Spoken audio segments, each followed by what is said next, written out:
നമസ്കാരം. ഇന്ന് നമ്മൾ പഠിക്കാൻ പോകുന്നത് സോഷ്യൽ സയൻസ് 6ാം ക്ലാസ്സിലെ 2ാമത്തെ ചാപ്റ്ററായ ആദ്യകാല രാഷ്ട്രങ്ങൾ എന്ന പാഠമാണ്. ഈ പാഠത്തിൽ ചെറിയൊരു സംഭാഷണം കൊടുത്തിട്ടുണ്ട്, നോക്കാം. സാംസ്കാരിക വിനിമയ പരിപാടിയെപ്പറ്റി നിങ്ങൾ കേട്ടിട്ടുണ്ടോ? വിവിധ രാജ്യങ്ങളുടെയും പ്രദേശങ്ങളുടെയും ചരിത്രവും സംസ്കാരവും പരസ്പരം മനസ്സിലാക്കുന്നതിന് സഹായിക്കുന്നതാണ് സാംസ്കാരിക വിനിമയ പരിപാടികൾ. വിവിധ രാജ്യങ്ങളിലെ വിദ്യാർത്ഥി പ്രതിനിധികളെ പങ്കെടുപ്പിച്ചുകൊണ്ട് എല്ലാ വർഷവും ഇത്തരം സാംസ്കാരിക വിനിമയ പരിപാടികൾ സംഘടിപ്പിക്കാറുണ്ട്. ഈ വർഷം ഗ്രീസ്, ഇറാൻ, ഇറ്റലി എന്നീ രാജ്യങ്ങളിൽ നിന്നുള്ള പ്രതിനിധികളാണ് ഇന്ത്യ സംഘടിപ്പിച്ച ഈ പരിപാടിയിൽ പങ്കെടുത്തത്. ഓരോ രാജ്യത്തു നിന്നുള്ള വിദ്യാർത്ഥി പ്രതിനിധികൾ അവരുടെ രാജ്യത്തിൻ്റെ ചരിത്രവും സംസ്കാരവും പങ്കുവെച്ച് നമുക്ക് പരിചയപ്പെടാം. അതായത് ഓരോ രാജ്യത്തിൻ്റെയും ചരിത്രവും സംസ്കാരവും ഒക്കെയാണ് ഈ പാഠത്തിൽ നമ്മൾ ചർച്ച ചെയ്യാൻ പോകുന്നത്. അടുത്തതായി ഇവിടെ ഒളിമ്പിക്സിലെ 5 വളയങ്ങൾ കൊടുത്തിട്ടുണ്ട്, നോക്കാം. ഇന്ന് ലോകം മുഴുവൻ ഉത്സാഹത്തോടെ പങ്കെടുക്കുന്ന ഒളിമ്പിക്സ് ആരംഭം കുറിച്ചത് പുരാതന ഗ്രീസിലാണ്. ഗ്രീക്ക് നഗരരാഷ്ട്രമായ ഏഥൻസിൽ ഉടലെടുത്ത ജനാധിപത്യം ഞങ്ങൾ ലോകത്തിന് നൽകിയ ഏറ്റവും വലിയ സംഭാവനയാണ്. തെക്കുകിഴക്കൻ യൂറോപ്പിലാണ് ഗ്രീസ് സ്ഥിതി ചെയ്യുന്നത്. സമുദ്രനിരപ്പിൽ നിന്ന് ഉയർന്ന് സ്ഥിതി ചെയ്യുന്ന ഒറ്റപ്പെട്ട താഴ്വരകൾ, കുന്നുകൾ, ചെറുപർവ്വതങ്ങൾ തുടങ്ങിയ ഭൂമിശാസ്ത്ര സവിശേഷതകളാൽ സമ്പന്നമാണ് എൻ്റെ രാജ്യം. ഗ്രീസിനെ കുറിച്ചാണ് ഇതിൽ പറഞ്ഞിട്ടുള്ളത്. ഇന്ന് ലോകം മുഴുവൻ ഉത്സാഹത്തോടെ പങ്കെടുക്കുന്ന ഒളിമ്പിക്സിന് ആരംഭം കുറിച്ചത് എവിടെയാണ്? പുരാതന ഗ്രീസിലാണ്. ഗ്രീക്ക് നഗരരാഷ്ട്രമായ ഏഥൻസിലാണ് ജനാധിപത്യം ഉടലെടുക്കുന്നത്. തെക്കുകിഴക്കൻ യൂറോപ്പിലാണ് ഗ്രീസ് സ്ഥിതി ചെയ്യുന്നത്. സമുദ്രനിരപ്പിൽ നിന്ന് ഉയർന്ന് സ്ഥിതി ചെയ്യുന്ന ഒറ്റപ്പെട്ട താഴ്വരകൾ, കുന്നുകൾ, ചെറുപർവ്വതങ്ങൾ തുടങ്ങിയ ഭൂസവിശേഷതകളാൽ സമ്പന്നമാണ് ഗ്രീസ്. ഈ ചാപ്റ്ററിലെ ചെറിയൊരു ഇൻട്രൊഡക്ഷൻ ഇതാണ്. ഇരുമ്പ് യുഗത്തിൽ അഭിവൃദ്ധി പ്രാപിച്ച പ്രധാന സംസ്കാരങ്ങളിൽ പെട്ടവയായിരുന്നു ഗ്രീക്ക്, റോമൻ, പേർഷ്യൻ എന്നിവിടങ്ങളിൽ രൂപം ആദ്യകാല രാഷ്ട്രങ്ങൾ. സിന്ധു നദീതട സംസ്കാരത്തിന് ശേഷം ഇന്ത്യയിലുണ്ടായ രാഷ്ട്രീയ ദാർശനിക ക്രമങ്ങൾ ഇവയൊക്കെയാണ് ഈ ചാപ്റ്ററിൽ പ്രധാനമായിട്ടും നമ്മൾ പഠിക്കാൻ പോകുന്നത്. അടുത്തതായി ഗ്രീക്ക് നഗരരാഷ്ട്രങ്ങൾ. പുരാതന ഗ്രീസിൽ ഗ്രാമങ്ങളായിരുന്നു പ്രധാന അധിവാസ കേന്ദ്രങ്ങൾ. കൃഷിയും കച്ചവടവും വികസിച്ചതോടെ നഗരങ്ങൾ രൂപം കൊണ്ടു. കാലക്രമേണ ഒരു നഗരവും ചുറ്റുമുള്ള കുറേ ഗ്രാമങ്ങളും ഒത്തുചേർന്ന് നഗരരാഷ്ട്രമായി രൂപാന്തരം പ്രാപിക്കാൻ തുടങ്ങി. ഈ നഗരരാഷ്ട്രങ്ങൾ പോളീസ് എന്നാണ് അറിയപ്പെട്ടിരുന്നത്. അപ്പോൾ ഇവിടെ താഴെ പുരാതന ഗ്രീസിലെ പ്രധാന നഗരരാഷ്ട്രങ്ങളൊരു മാപ്പ് കൊടുത്തിട്ടുണ്ട്, അതെല്ലാവരും ഒന്ന് ശ്രദ്ധിക്കുക. കടലുകളോ ഉയർന്ന പർവ്വതങ്ങളോ പുരാതന ഗ്രീസിലെ ഈ രാഷ്ട്രങ്ങളെ തമ്മിൽ വേർതിരിച്ചിരുന്നു. അതിനാൽ ഓരോ നഗരരാഷ്ട്രവും ഒറ്റപ്പെട്ട നിലയിലായിരുന്നു. ഇക്കാരണത്താൽ ഒരു പൊതു ഭരണ സംവിധാനം പുരാതന ഗ്രീസിൽ ഉണ്ടായിരുന്നില്ല. അപ്പോൾ എന്താണ്? കടലുകളോ ഉയർന്ന പർവ്വതങ്ങളോ പുരാതന ഗ്രീസിലെ നഗരരാഷ്ട്രങ്ങളെ തമ്മിൽ വേർതിരിച്ചിരുന്നു. അപ്പോൾ ഓരോ നഗരരാഷ്ട്രവും ഒറ്റപ്പെട്ട നിലയിലായിരുന്നു. ഈ കാരണത്താൽ എന്താണ്? ഒരു പൊതു ഭരണ സംവിധാനം പുരാതന ഗ്രീസിൽ നിലനിന്നിരുന്നില്ല. ഗ്രീസിലെ പ്രധാന നഗരരാഷ്ട്രങ്ങളായിരുന്നു ഏഥൻസും സ്പാർട്ടയും. ഏഥൻസ്, സ്പാർട്ട, തീബ്സ്, കൊറിന്ത് എന്നിവയായിരുന്നു പുരാതന ഗ്രീസിലെ പ്രധാന നഗരരാഷ്ട്രങ്ങൾ. ജനാധിപത്യത്തിൻ്റെ ആദ്യ രൂപം ഉടലെടുത്തത് ഗ്രീക്ക് നഗരരാഷ്ട്രമായ ഏഥൻസിലാണ്. ഭരണകർത്താക്കളെ തിരഞ്ഞെടുക്കുന്നതിലും നിയമനിർമ്മാണത്തിലും ഏഥൻസിലെ പൗരത്വമുള്ള എല്ലാ പൗരന്മാർക്കും പങ്കാളിത്തമുണ്ടായിരുന്നു. സ്ത്രീകൾ, അടിമകൾ, വിദേശികൾ തുടങ്ങിയവർക്ക് പൗരത്വ പദവി ഉണ്ടായിരുന്നില്ല. അപ്പോൾ എന്താണ്? ഏഥൻസ്, ഗ്രീക്ക് നഗരരാഷ്ട്രമായ ഏഥൻസിൽ ഉടലെടുത്തത് ലോകത്തിൽ നൽകിയ ഏറ്റവും വലിയ സംഭാവനയാണ് എന്ത്? ജനാധിപത്യം. ഗ്രീസ് സ്ഥിതി ചെയ്യുന്നത് എവിടെയാണ്? തെക്കുകിഴക്കൻ യൂറോപ്പിലാണ്. സമുദ്രനിരപ്പിൽ നിന്ന് ഉയർന്ന് സ്ഥിതി ചെയ്യുന്ന ഒറ്റപ്പെട്ട താഴ്വരകൾ, കുന്നുകൾ, ചെറുപർവ്വതങ്ങൾ തുടങ്ങിയ ഭൂമിശാസ്ത്ര സവിശേഷതകളാൽ സമ്പന്നമാണ് ഗ്രീസ്. ഇനി ഭരണകർത്താക്കളെ തിരഞ്ഞെടുക്കുന്നതിലും നിയമനിർമ്മാണത്തിലും ഏഥൻസിലെ പൗരത്വമുള്ള എല്ലാ പുരുഷന്മാർക്കും പങ്കാളിത്തമുണ്ടായിരുന്നു. സ്ത്രീകൾ, അടിമകൾ, വിദേശികൾ തുടങ്ങിയവർക്ക് പൗരത്വ പദവി ഉണ്ടായിരുന്നില്ല. അതുകൊണ്ട് തന്നെ അവർക്ക് വോട്ടവകാശവും ഉണ്ടായിരുന്നില്ല. പെരിക്ലിസിൻ്റെ കാലത്താണ് ഏഥൻസിൽ ജനാധിപത്യം വിപുലമാകാൻ തുടങ്ങിയത്. ഏഥൻസിലെ രാഷ്ട്രീയ സഭ അസംബ്ലി എന്നാണ് അറിയപ്പെട്ടിരുന്നത്. ഇനി ഏഥൻസിലെ മറ്റ് സവിശേഷതകളാണ്. കല, സംസ്കാരം എന്നിവയ്ക്ക് പ്രാധാന്യം നൽകിയിരുന്ന വിദ്യാഭ്യാസ രീതിയായിരുന്നു. ആൺകുട്ടികൾക്ക് 2 വർഷത്തെ നിർബന്ധിത സൈനിക സേവനം. പിന്നെ എന്താണ്? ശക്തമായ കപ്പൽപ്പടയും സൈനിക വ്യൂഹവും. അടുത്തതായി ഏഥൻസിലെ പൗരർ. ഏഥൻസിൽ എല്ലാവരെയും പൗരരായി പരിഗണിച്ചിരുന്നില്ല. പൗരത്വ പദവി ലഭിക്കണമെങ്കിൽ അയാൾ സ്വതന്ത്രനായ പുരുഷനായിരിക്കണം, രക്ഷാകർത്താക്കൾ ഏതൻസുകാർ ആയിരിക്കണം എന്നിങ്ങനെയുള്ള നിബന്ധനകൾ ഉണ്ടായിരുന്നു. അപ്പോൾ ഏതൻസിലെ പൗരത്വത്തെക്കുറിച്ചാണ് പറയുന്നത്. പൗരത്വ പദവി ലഭിക്കണമെങ്കിൽ അയാൾ സ്വതന്ത്രനായ പുരുഷനായിരിക്കണം, രക്ഷാകർത്താക്കൾ ഏതൻസുകാർ ആയിരിക്കണം എന്നിങ്ങനെയുള്ള നിബന്ധനകൾ അവിടെ ഉണ്ടായിരുന്നു. അടുത്തത് പെരിക്ലിസ്. ഏതൻസിലെ ശക്തനായ ഭരണാധികാരിയായിരുന്ന പെരിക്ലിസിൻ്റെ ഭരണകാലത്താണ് ഏതൻസ് ഗ്രീക്ക് നഗരരാഷ്ട്രങ്ങളിൽ പ്രബലമായ സ്ഥാനം നേടിയെടുത്തത്. അധികാരം ഒരാളിൽ കേന്ദ്രീകരിക്കാതെ എല്ലാ ജനങ്ങൾക്കും പങ്കാളിത്തമുണ്ടാകണം എന്നതായിരുന്നു പെരിക്ലിസിൻ്റെ ആശയം. അപ്പോൾ പെരിക്ലിസിനെയാണ് കുറിച്ചാണ് ഇതിൽ പറഞ്ഞിട്ടുള്ളത്. ആരായിരുന്നു പെരിക്ലിസ്? ഏതൻസിലെ ശക്തനായ ഭരണാധികാരിയായിരുന്നു അദ്ദേഹം. ഇദ്ദേഹത്തിൻ്റെ ഭരണകാലത്ത് ഏതൻസ് ഗ്രീക്ക് നഗരരാഷ്ട്രങ്ങളിൽ പ്രബലമായ സ്ഥാനം നേടിയെടുത്തു. അധികാരം ഒരാളിൽ കേന്ദ്രീകരിക്കാതെ എല്ലാ ജനങ്ങൾക്കും പങ്കാളിത്തമുണ്ടാകണം എന്നതായിരുന്നു അദ്ദേഹത്തിൻ്റെ ആശയം. പെരിക്ലിസിൻ്റെ കാലത്താണ് ഏതൻസിൽ ജനാധിപത്യം വിപുലമാകാൻ തുടങ്ങിയത്.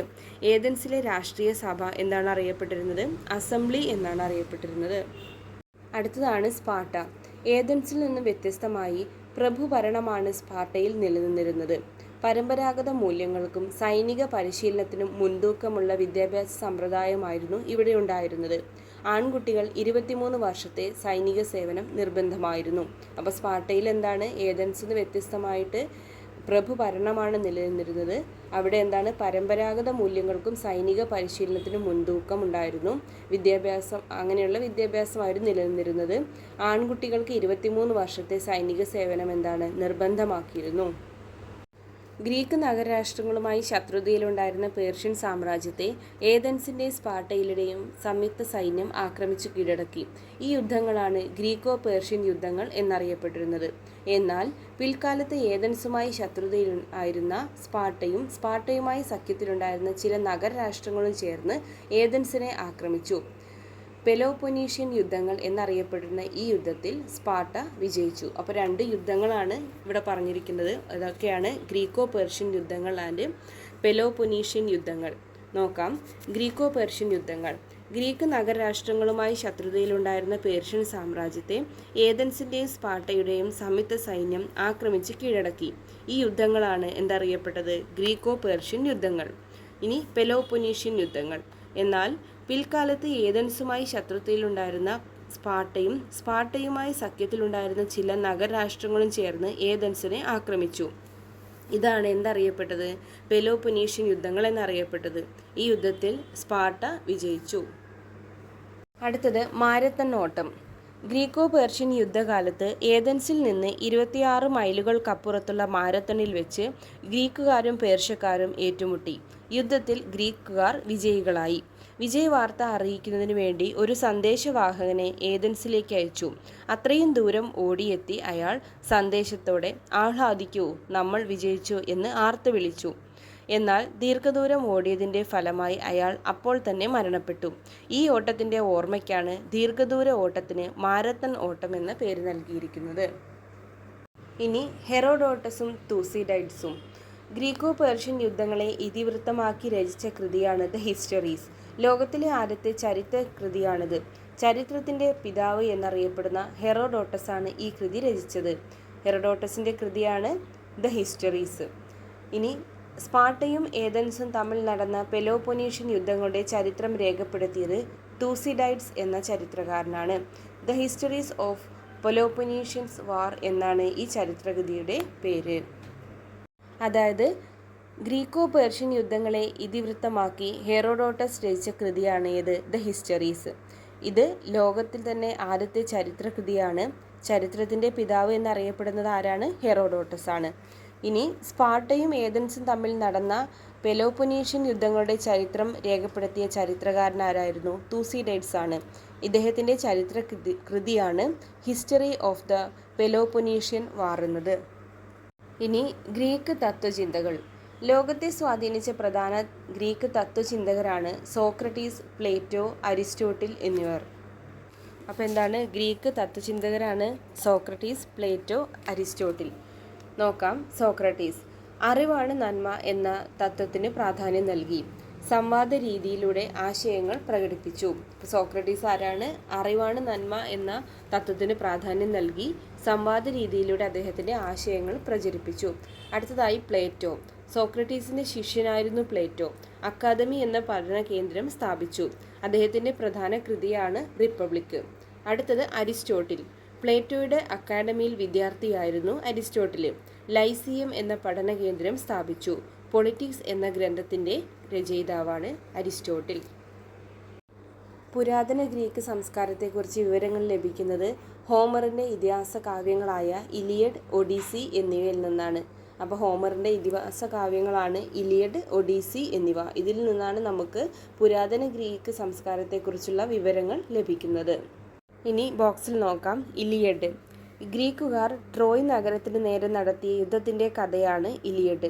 ട്രോയ് നഗരവുമായുള്ള വർഷങ്ങൾ നീണ്ട യുദ്ധത്തിന് ശേഷവും ഗ്രീക്ക് സൈന്യത്തിന് വിജയിക്കാനായില്ല. അവർ ഒരു കൂറ്റൻ മരക്കുതിരയുണ്ടാക്കി. ഏറ്റവും മികച്ച പോരാളികളെ കുതിരയ്ക്കുള്ളിലാക്കിയ ശേഷം ട്രോയ് നഗരത്തിൻ്റെ വഴിയിൽ ഉപേക്ഷിച്ച് പിൻവാങ്ങി.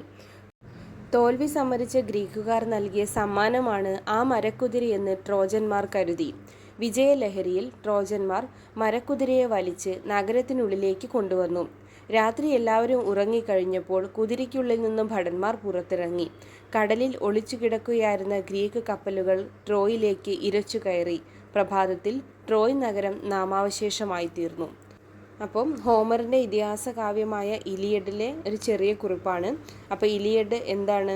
ഗ്രീക്കുകാർ ട്രോയ് നഗരത്തിന് നേരെ നടത്തിയ യുദ്ധത്തിൻ്റെ കഥയാണ് ഇലിയഡ്. എഴുതിയത് ആരാണ്? ഹോമറാണ്. ഇനി അടുത്തതായി പേർഷ്യൻ സാമ്രാജ്യം.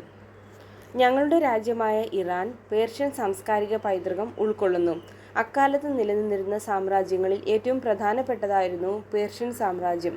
വ്യത്യസ്ത ഭൂപ്രദേശങ്ങൾ ഈ സാമ്രാജ്യത്തിൻ്റെ ഭാഗമായിരുന്നതിനാൽ വൈവിധ്യമാർന്ന സംസ്കാരവും ഭാഷയും പാരമ്പര്യവും ഒത്തുചേർന്നതായിരുന്നു പേർഷ്യൻ സാമ്രാജ്യം. പെർസെപോളിസ് ആയിരുന്നു ഈ സാമ്രാജ്യത്തിൻ്റെ തലസ്ഥാനം. അപ്പോൾ പേർഷ്യൻ സാമ്രാജ്യം. പേർഷ്യൻ സാംസ്കാരിക പൈതൃകം ഉൾക്കൊള്ളുന്നത് എവിടെയാണ്? ഇറാനിലായിരുന്നു. അക്കാലത്ത് നിലനിന്നിരുന്ന സാമ്രാജ്യങ്ങളിൽ ഏറ്റവും പ്രധാനപ്പെട്ടതായിരുന്നു പേർഷ്യൻ സാമ്രാജ്യം. വ്യത്യസ്ത ഭൂപ്രദേശങ്ങൾ ഈ സാമ്രാജ്യത്തിൻ്റെ ഭാഗമായിരുന്നതിനാൽ വൈവിധ്യമാർന്ന സംസ്കാരവും ഭാഷയും പാരമ്പര്യവും ഒത്തുചേർന്നതായിരുന്നു പേർഷ്യൻ സാമ്രാജ്യം. ഇവരുടെ തലസ്ഥാനം പെർസെപോളിസ് ആയിരുന്നു. ഇനി പേർഷ്യൻ ഭരണ സംവിധാനം. ഭരണ സൗകര്യത്തിനായി വിശാലമായ സാമ്രാജ്യത്തെ വിഭജിച്ചിരുന്നത് സത്രപി അല്ലെങ്കിൽ പ്രവിശ്യകളായിട്ടായിരുന്നു. സത്രബ് എന്നറിയപ്പെട്ടിരുന്ന ഗവർണർമാരുടെ കീഴിലായിരുന്നു സത്രപികൾ. സത്രപ്മാർ രാജാവിൻ്റെ നിയമങ്ങളും നികുതി സമ്പ്രദായങ്ങളും നടപ്പിലാക്കിയത് സത്രപികളിലായിരുന്നു. അപ്പോൾ പേർഷ്യൻ ഭരണ സംവിധാനമാണ് ഇവിടെ പറഞ്ഞിരിക്കുന്നത്. ഭരണ സൗകര്യത്തിനായിട്ട് എന്താണ്? വിശാലമായ സാമ്രാജ്യത്തെ സത്രപികളായിട്ട് വിഭജിച്ചിരുന്നു. അവിടെ സത്രപ് എന്നറിയപ്പെടുന്ന ഗവർണർമാരുടെ കീഴിലായിരുന്നു. അപ്പോൾ സത്രപ്മാർ രാജാവിൻ്റെ നിയമങ്ങളും നികുതി സമ്പ്രദായങ്ങളും നടപ്പിലാക്കിയിരുന്നത് ഈ സത്രപികളിലായിരുന്നു. അടുത്തതായി സരതുഷ്ട ദർശനം. പേർഷ്യയിലാണ് സരതുഷ്ട ദർശനം രൂപം കൊണ്ടത്. നോക്കാം. ഇതിൻ്റെ സ്ഥാപകൻ ആരാണ്? സരതുഷ്ട്രയാണ് ഇതിൻ്റെ സ്ഥാപകൻ. അഹൂര മസ്ത എന്ന് വിളിക്കപ്പെട്ട ഏകദൈവത്തിൽ ഇവർ വിശ്വസിച്ചിരുന്നു. സെയിൻ്റ് അവസ്ഥയായിരുന്നു മതഗ്രന്ഥം. അപ്പോൾ സരതുഷ്ട ദർശനം എന്താണ്? സരതുഷ്ട്രയാണ് ഇതിൻ്റെ സ്ഥാപകർ. അഹൂര മസ്ത എന്ന് വിളിക്കപ്പെട്ട ഏകദൈവത്തിൽ വിശ്വസിച്ചു. ഇവരുടെ മതഗ്രന്ഥമാണ് സെയിൻ്റ് അവസ്ഥ എന്നത്. അടുത്തതാണ് റോമൻ സാമ്രാജ്യം. ഹായ് കൂട്ടുകാരെ, എൻ്റെ പേര് എലീന. എൻ്റെ നാടായ ഇറ്റലി റോമാ സാമ്രാജ്യത്തിൻ്റെ ഭാഗമായിരുന്നു. പാശ്ചാത്യ നാഗരികതയുടെ ജന്മസ്ഥലമായാണ് റോമാ നഗരം കണക്കാക്കപ്പെടുന്നത്. എല്ലാ പാതകളും റോമിലേക്ക് എന്ന പ്രയോഗം തന്നെ ഈ സാമ്രാജ്യത്തിൻ്റെ പ്രാധാന്യം സൂചിപ്പിക്കുന്നു. ആദ്യകാലത്ത് റോമിൽ രാജഭരണമായിരുന്നു നിലനിന്നിരുന്നത്. എന്നാൽ കാലക്രമത്തിൽ പ്രജാതൽപരൽ അല്ലാത്ത ഭരണാധികാരികൾക്കെതിരെ കലാപങ്ങൾ ഉയർന്നു വരികയും BC 6-ാം നൂറ്റാണ്ടിൽ രാജഭരണം അവസാനിക്കുകയും ചെയ്തു. തുടർന്ന് റിപ്പബ്ലിക് എന്ന പുതിയൊരു ഭരണ സംവിധാനം റോമിൽ നിലവിൽ വന്നു. പുരാതന റോമിൻ്റെ ചരിത്രത്തിലെ പ്രധാന വഴിത്തിരിവായിരുന്നു റിപ്പബ്ലിക്കിൻ്റെ ഉദയം. അപ്പോൾ റോമാ സാമ്രാജ്യം എന്താണ്? റോമാ സാമ്രാജ്യത്തിൻ്റെ ഭാഗമായിരുന്നു ഇറ്റലി. റോമ നഗരം എന്തായിട്ടാണ് കണക്കാക്കപ്പെട്ടിരുന്നത്? പാശ്ചാത്യ നാഗരികതയുടെ ജന്മസ്ഥലമായിട്ടാണ്. എല്ലാ വഴികളും റോമിലേക്ക് എന്ന പ്രയോഗം ഈ സാമ്രാജ്യത്തിൻ്റെ പ്രാധാന്യത്തെ സൂചിപ്പിക്കുന്നതാണ്. അപ്പം എന്താണ്? റോമിനെ കുറിച്ച് പാശ്ചാത്യ നാഗരികതയുടെ തലസ്ഥാനം റോമാ നഗരമായിരുന്നു. ഇനി ഇവരുടെ ഭരണ സംവിധാനം പറഞ്ഞ എന്താണ്? ആദ്യകാലത്ത് റോമിൽ രാജഭരണമായിരുന്നു നിലനിന്നിരുന്നത്. ക്രമേണ പ്രജാതൽപരർ അല്ലാത്ത ഭരണാധികാരികൾക്കെതിരെ കലാപങ്ങൾ ഉയർന്നുവരികയും BCE 6-ാം നൂറ്റാണ്ടിൽ രാജഭരണം അവസാനിക്കുകയും ചെയ്തു. തുടർന്ന് റോമിൽ വന്ന പുതിയൊരു ഭരണ സംവിധാനമാണ് റിപ്പബ്ലിക്. പുരാതന റോമിൻ്റെ ചരിത്രത്തിലെ പ്രധാന വഴിത്തിരിവായിരുന്നത് എന്താണ്? റിപ്പബ്ലിക്കിൻ്റെ ഉദയമായിരുന്നു. റിപ്പബ്ലിക്കൻ ഭരണ സംവിധാനത്തിൽ രാജാവിന് പകരം കോൺസൽ എന്നറിയപ്പെടുന്ന തിരഞ്ഞെടുക്കപ്പെട്ട ഉദ്യോഗസ്ഥനായിരുന്നു ഭരണ ചുമതല. BCE 1-ാം നൂറ്റാണ്ടിൽ റോമൻ റിപ്പബ്ലിക്കിൻ്റെ കോൺസൽ പദവി വഹിച്ചിരുന്ന ജൂലിയസ് സീസർ റിപ്പബ്ലിക്കൻ ഭരണരീതി അവസാനിപ്പിച്ച് ഏകാധിപതിയായി ഭരണം കൈയടക്കി. അഗസ്റ്റസിൻ്റെ ഭരണകാലത്താണ് റോമൻ റിപ്പബ്ലിക് പൂർണ്ണമായും റോമ സാമ്രാജ്യമായി മാറിയത്. ഇതോടെ ചക്രവർത്തി പരമോന്നത ഭരണാധികാരിയായി മാറി. അപ്പോൾ എന്താ പറഞ്ഞിരിക്കുന്നത് നോക്കാം. ഇവിടെ റിപ്പബ്ലിക്കൻ ഭരണ സംവിധാനത്തിന് രാജാവിന് പകരം തിരഞ്ഞെടുക്കപ്പെട്ട ഉദ്യോഗസ്ഥർക്കായിരുന്നു ഭരണം. അപ്പം ഈ ഭരണ ചുമതല വഹിച്ച തിരഞ്ഞെടുക്കപ്പെട്ട ഉദ്യോഗസ്ഥർ അറിയപ്പെടുന്നത് എന്താണ്? കോൺസൽമാർ എന്നായിരുന്നു. BCE 1-ാം നൂറ്റാണ്ടിൽ റോമൻ റിപ്പബ്ലിക്കിൻ്റെ കോൺസൽ പദവി വഹിച്ചിരുന്നത് ജൂലിയസ് സീസർ ആയിരുന്നു. റിപ്പബ്ലിക്കൻ ഭരണരീതി അവസാനിപ്പിച്ച് ഏകാധിപതിയായി അധികാരം കൈയടക്കിയിരുന്നത് ഈ ജൂലിയസ് സീസറാണ്. ഇനി റോമൻ റിപ്പബ്ലിക് പൂർണ്ണമായും റോമ സാമ്രാജ്യമായി മാറിയ കാലഘട്ടം ആരുടേതാണ്? അഗസ്റ്റസിൻ്റെ ഭരണകാലഘട്ടമാണ്.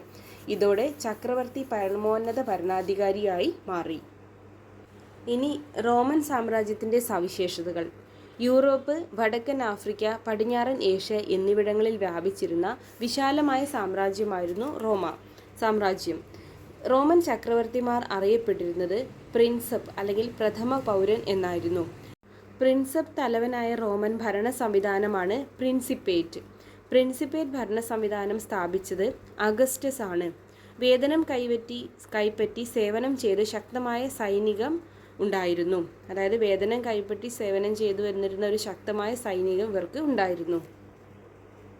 ഇനി റോമിൻ്റെ സാംസ്കാരിക സംഭാവനകൾ. ഭാഷ, സാഹിത്യം, കല, നഗരാസൂത്രണം തുടങ്ങിയ മേഖലകളിലെല്ലാം റോമിൻ്റെ സവിശേഷതകൾ നിലനിൽക്കുന്നുണ്ട്. ജലവിതരണത്തിനായി നിർമ്മിക്കപ്പെട്ട കമാനാകൃതിയുള്ള കനാലുകളാണ് അക്വിഡക്റ്റുകൾ.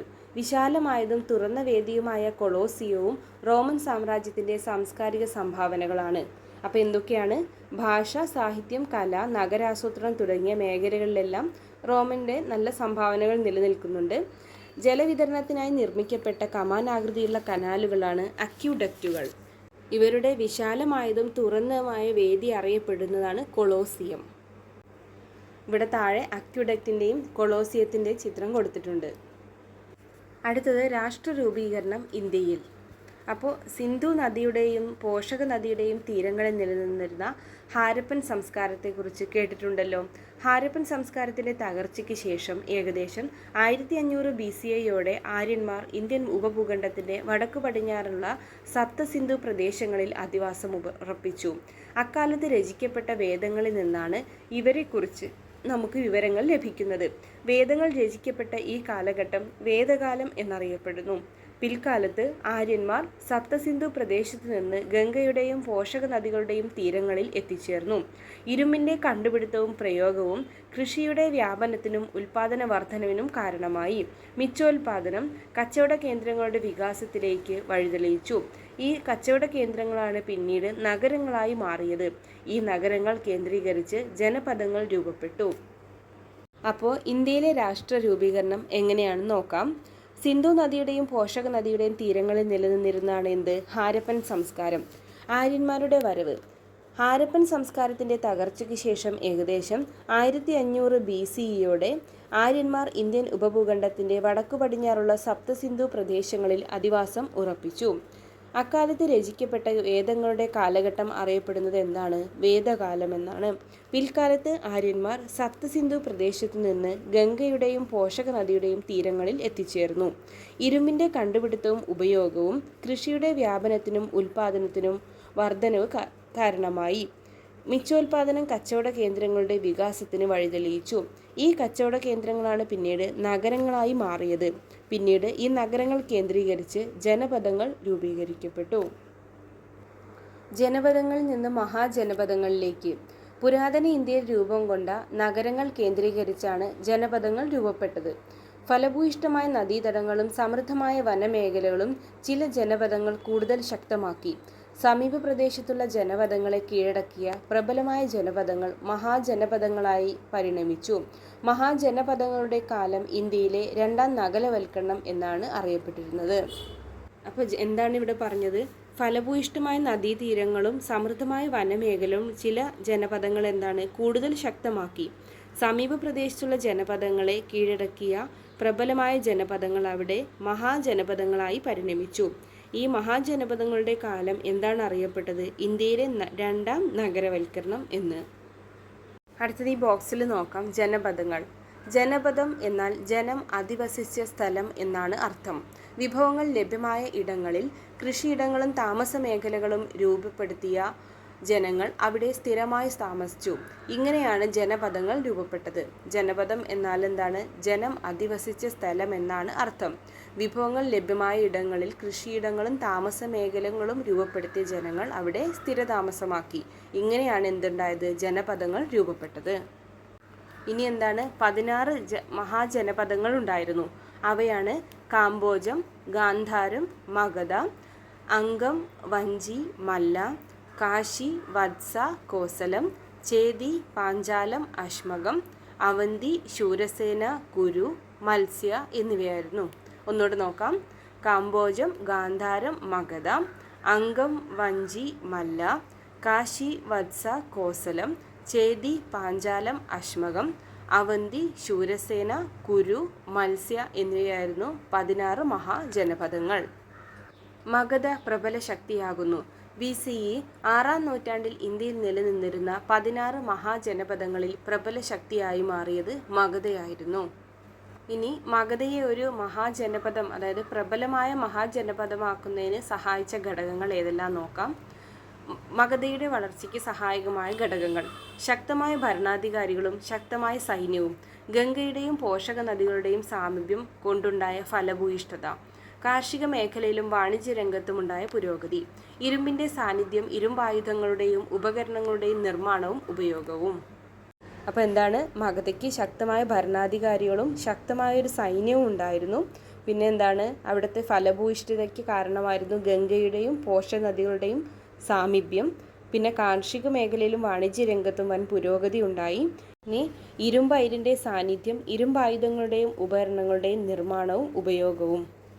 ഇവയൊക്കെയാണ് മഗധയുടെ വളർച്ചയ്ക്ക് സഹായകമായ പ്രധാന ഘടകങ്ങൾ.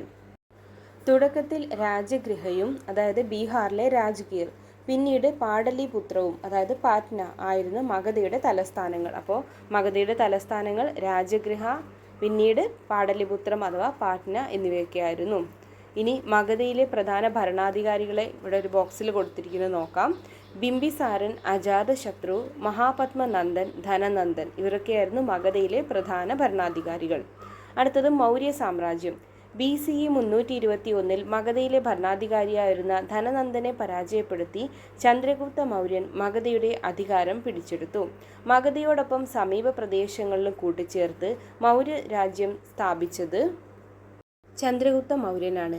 മഗധയെ വിശാലമായ മൗര്യ രാജ്യമാക്കി മാറ്റാനും മികച്ചൊരു ഭരണ സംവിധാനം രൂപപ്പെടുത്താനും ചന്ദ്രഗുപ്ത മൗര്യനെ സഹായിച്ചത് അദ്ദേഹത്തിൻ്റെ മന്ത്രിയായിരുന്ന കൗടില്യൻ അഥവാ ചാണക്യനാണ്. മൗര്യ രാജ്യത്തിലെ മികച്ച ഭരണാധികാരിയായിരുന്നു അശോകൻ.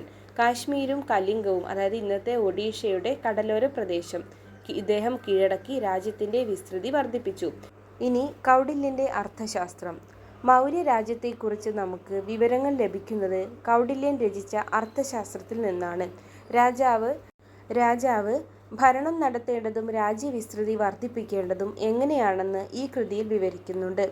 രാജ്യത്തെ ആക്രമണങ്ങളിൽ നിന്ന് രക്ഷിക്കേണ്ട വിധം, നികുതി ഈടാക്കൽ എന്നിവയെക്കുറിച്ചെല്ലാം വിശദമായ വിവരങ്ങൾ നൽകുന്ന ഗ്രന്ഥമാണ് അർത്ഥശാസ്ത്രം. ഇത് രചിച്ചതാരാണ്? കൗടില്യൻ അല്ലെങ്കിൽ ചാണക്യൻ. ചന്ദ്രഗുപ്ത മൗര്യൻ്റെ മന്ത്രിയായിരുന്നു ഇദ്ദേഹം. ഇനി പ്രാചീന ഇന്ത്യയിലെ ദർശനങ്ങൾ. അതിലാദ്യം ജൈനമതം. BCE 6-ാം നൂറ്റാണ്ടിൽ ഇന്ത്യയിൽ രൂപം കൊണ്ട ദർശനമായിരുന്നു ജൈനമതം. വർദ്ധമാന മഹാവീരനാണ് ജൈനമതം പ്രചരിപ്പിച്ചത്. ജൈനമതത്തിലെ 24-ാമത്തെ തീർത്ഥങ്കരനായിരുന്നു വർദ്ധമാന മഹാവീരൻ. ലൗകിക സുഖങ്ങളെ കീഴടക്കിയവൻ എന്നർത്ഥം വരുന്ന ജിനൻ എന്നും അദ്ദേഹം അറിയപ്പെട്ടു. ഇനി ജൈനമത ആശയങ്ങൾ കൊടുത്തിട്ട് നോക്കാം. എല്ലാ വസ്തുക്കൾക്കും ജീവനുണ്ട്. ജീവനുള്ള ഒന്നിനെയും ഉപദ്രവിക്കരുത്, അതായത് അഹിംസ, കളവ് പറയരുത്, മോഷ്ടിക്കരുത്, ശരിയായ വിശ്വാസം, ശരിയായ അറിവ്, ശരിയായ പ്രവൃത്തി, അതായത് ത്രിരത്നങ്ങൾ എന്നിവ അനുഷ്ഠിക്കുക. ഇതൊക്കെയാണ് ജൈനമത ആശയങ്ങൾ. ഇനി തീർത്ഥങ്കരൻ. സന്യാസത്തിലൂടെ ജ്ഞാനം നേടിയവൻ എന്നാണ് തീർത്ഥങ്കരൻ എന്ന വാക്കിൻ്റെ അർത്ഥം. ജൈനമത വിശ്വാസപ്രകാരം 24 തീർത്ഥങ്കരന്മാരുണ്ടായിരുന്നു. തീർത്ഥങ്കരൻ എന്ന് പറഞ്ഞാൽ സന്യാസത്തിലൂടെ ജ്ഞാനം നേടിയവരായിരുന്നു. ആകെ എത്രയാണ്? 24 തീർത്ഥങ്കരർ ജൈനമത വിശ്വാസപ്രകാരം ഉണ്ടായിരുന്നു. ഇനി അടുത്തത് ബുദ്ധമതം. പ്രാചീന ഇന്ത്യയിൽ രൂപം കൊണ്ട മറ്റൊരു പ്രധാന ദർശനമായിരുന്നു ബുദ്ധമതം. ഗൗതമ ബുദ്ധനാണ് ബുദ്ധമതം സ്ഥാപിച്ചത്. സിദ്ധാർത്ഥൻ എന്നായിരുന്നു അദ്ദേഹത്തിൻ്റെ യഥാർത്ഥ പേര്. ബീഹാറിലെ ബോധ്ഗയയിൽ വെച്ച് ജ്ഞാനോദയം നേടിയ അദ്ദേഹം ഗൗതമ ബുദ്ധൻ എന്നറിയപ്പെട്ടു. അപ്പോൾ ബുദ്ധമത സ്ഥാപകനാരായിരുന്നു? ഗൗതമ ബുദ്ധനായിരുന്നു. അദ്ദേഹത്തിൻ്റെ യഥാർത്ഥ പേരെന്തായിരുന്നു? സിദ്ധാർത്ഥൻ എന്നായിരുന്നു. ഇദ്ദേഹത്തിന് ജ്ഞാനോദയം ലഭിച്ചത് എവിടെ വെച്ചാണ്? ബീഹാറിലെ ബോധ്ഗയയിൽ വെച്ചാണ്. ഇനി ബുദ്ധമത ആശയങ്ങൾ നോക്കാം. ഹിംസിക്കാതിരിക്കുക, കളവ് പറയാതിരിക്കുക, സത്യസന്ധത പുലർത്തുക, അന്യരുടെ സ്വത്ത് ആഗ്രഹിക്കാതിരിക്കുക എന്നിവയൊക്കെയാണ് ബുദ്ധമത ആശയങ്ങൾ. അടുത്തത് ചാർവാക ദർശനം. ഇന്ത്യയിൽ നിലനിന്നിരുന്ന മറ്റൊരു ദർശനമായിരുന്നു ചാർവാക ദർശനം. ഈ ദർശനം ലോകായത എന്നും അറിയപ്പെട്ടു. വിശ്വസിക്കുക എന്നതിനേക്കാൾ അന്വേഷിക്കുക എന്ന തത്വത്തിനായിരുന്നു ചാർവാക ദർശനം പ്രാധാന്യം നൽകിയിരുന്നത്. അപ്പോൾ ചാർവാക ദർശനം അറിയപ്പെട്ടിരുന്ന മറ്റൊരു പേരാണ് ലോകായത. ഇതിൽ വിശ്വസിക്കുന്നത് എന്നതിനേക്കാൾ അന്വേഷിക്കുക എന്ന തത്വത്തിനായിരുന്നു പ്രാധാന്യം നൽകിയിരുന്നത്. BCE 6-ാം നൂറ്റാണ്ട് മുതൽ ലോകത്താകമാനം മനുഷ്യജീവിതത്തിൻ്റെ എല്ലാ മേഖലകളിലും നൂതനമായ കാഴ്ചപ്പാടുകൾ രൂപം കൊള്ളാൻ തുടങ്ങിയിരുന്നു. ഈ കാലഘട്ടത്തിൽ ലോകത്തിൻ്റെ വിവിധ ഭാഗങ്ങളിലുണ്ടായിരുന്ന രാഷ്ട്രീയ ദാർശനിക വികാസങ്ങളെക്കുറിച്ചാണ് ഈ പാഠം ചർച്ച ചെയ്തത്. പ്രധാനമായും രാഷ്ട്ര രൂപീകരണം, ഭരണ സംവിധാനങ്ങൾ, സാംസ്കാരിക മുന്നേറ്റങ്ങൾ തുടങ്ങിയ മേഖലകളിലുണ്ടായ മാറ്റങ്ങളാണ് നമ്മൾ ഈ അധ്യായത്തിൽ പഠിച്ചത്. അപ്പോൾ ഇത്രയാണ് ഈ ചാപ്റ്റർ. PSCക്ക് ഒരുപാട് ക്വസ്റ്റ്യൻസ് വന്ന പ്രധാനപ്പെട്ടൊരു ചാപ്റ്ററാണിത്. അപ്പോൾ എല്ലാവരും നന്നായിട്ട് പഠിക്കുക, ക്ലാസ് കേൾക്കുക, സപ്പോർട്ട് ചെയ്യുക, സബ്സ്ക്രൈബ് ചെയ്യുക. Thank you for watching.